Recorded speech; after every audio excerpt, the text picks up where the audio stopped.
The big story this morning is the president up tweeting, talking about how he believes the Obama administration. I mean, a lot further. Once the president is validating it and saying he believes Trump Tower was wiretapped during the election in October, it adds a ton to this story. And just how big of a deal could this be? We want to bring in Lieutenant Colonel Tony Schaefer for more on this. Good to have you here. Hey, good morning. Thanks for having me. All right, so this is all just breaking this morning, coming straight to us from the president, from his Twitter account. We don't have a whole lot of details here, but just on the surface, if this ends up being true, if this was the case, that the Trump Tower was wiretapped by, at that time, the sitting president, President Obama, how big of a deal would that be? Oh, this is huge. I mean, this is Soviet, dare I say, Soviet-level wrongdoing. Look, President Obama has moved up to his Potemkin village and moved in Valerie Jarrett.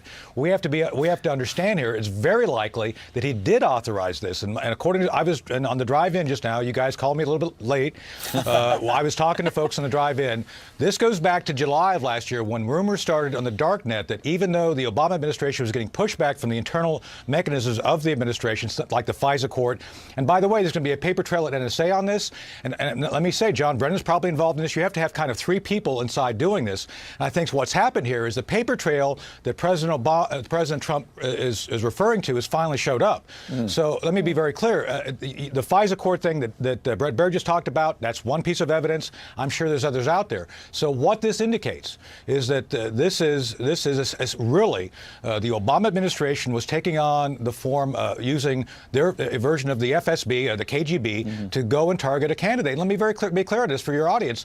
Simply because you don't like someone does not give you the right as a sitting president to do something like this. And when you, as a sitting president, as you know, you endorsed the opposing candidate in Hillary Clinton, you have a dog in the fight. I want to put another piece of evidence on the table, since the New York Times has been leading some of the coverage on all of this. I was just sent an article from January 19th, where the New York Times, right before the inaugural, was talking about the investigations into the Russia connections with Donald Trump. And there was a line tucked in there, quote, one official said, intelligence reports based on some of the wiretapped communications. There you go. Wiretapped communications had been provided to the White House. Again, Tony, January 19th, the White House then was Barack Obama. So is this the source of some of these leaks? There have been massive leaks coming out of the FBI, maybe the CIA, alleging all of these different things. Did it come from those wiretaps? This is the Trump Tower, to the best of the Obama administration's ability, was wired for sound.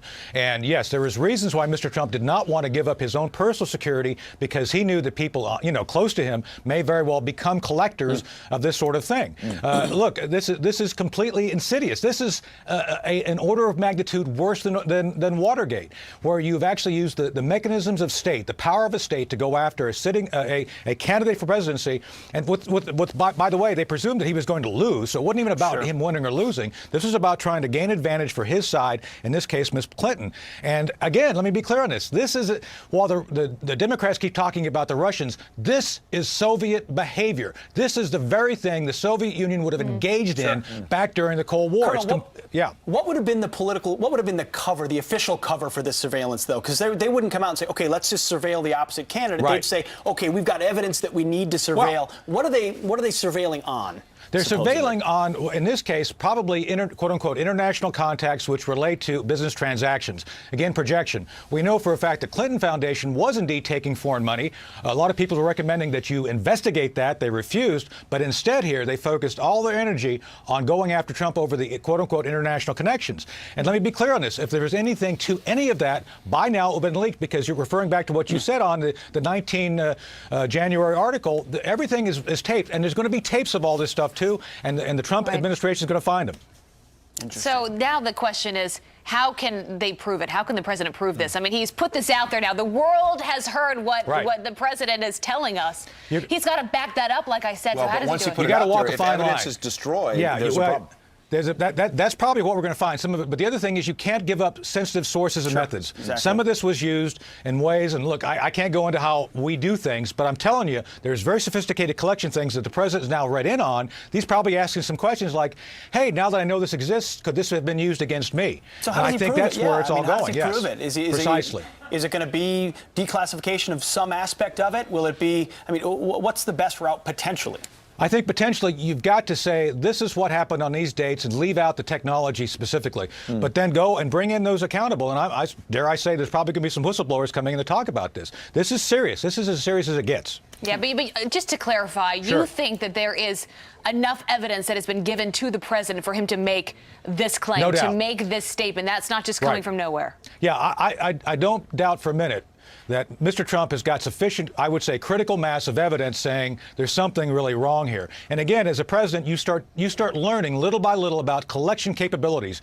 You have to get right into them. And so naturally, as you start learning about stuff, you start questioning how could this have been used against me in some form? And then you start asking harder questions. So I do believe this is one of the tripwires that I've been talking about in the network for the past month. These people have been trying to find ways to get intelligence on the president and his team for purposes of trying to discredit him. And I think this is what we're seeing here. So we've got to wrap up. But for folks waking up right now, I mean, is this a game changer moment if what the president has is revealed? And, no doubt. I mean, we're talking about the potential of indictments of a former sitting president and his staff, and that's never been, it's unheard of. Tony Shaver has been ahead of the curve on this story. As you mentioned, he's been on this program for a month talking about all this. Lieutenant Colonel, you are the best. Thanks for being here this morning. Thank you. Appreciate it.